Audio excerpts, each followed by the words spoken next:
Hello, what's up guys? Welcome back to my channel, Alvin TV. Bali, papakita ko lang sa inyo yung nabili ko sa Shopee na quality siya pero mura lang na MTB parts. Unang-unang papakita ko sa inyo yung nabili kong hubs at sprocket. Bali guys, ang brand niya para is Blue 100. Yung haba niya guys, 100 yung haba niya. Naka quick release na pala siya guys.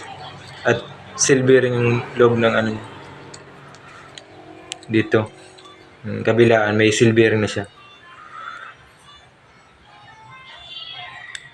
Try natin guys i-magnet yung ano niya kung aluminum. Bali guys, na magnet siya, ibig sabihin metal siya. Yung iba kasi mahal, aluminum. Ito, metal. Pero para sa akin, mas matagal tong masira ang metal sa aluminum kasi nasisira ito kapag yung malayo yung binayan niya at packet pa. Bali nagkakagasgas to. Sa metal hindi masyadong nagagasgas kasi matigas yung metal sa aluminum. At mura pa ito.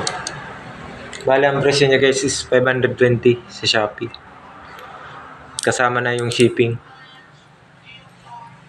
Yung mga butas niya pala dito guys, 32 holes. Pero may available din silang 36. Bali guys, papakabit ko pala to sa sa bike shop. Yung hindi kasi ako marunong maglagay ng yarayos. Papakabit ko na lang ito. Para gumanda naman ang aking MTB. Ito naman guys yung nabili kong sprocket. Bali, cassette type na din siya guys.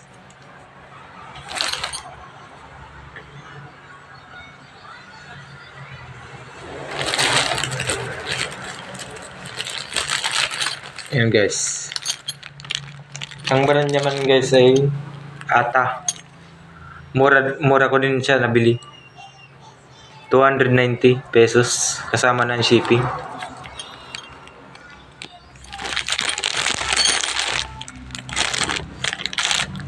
Bali na siya guys, 10 speed. 3060. Plated siya ng stainless.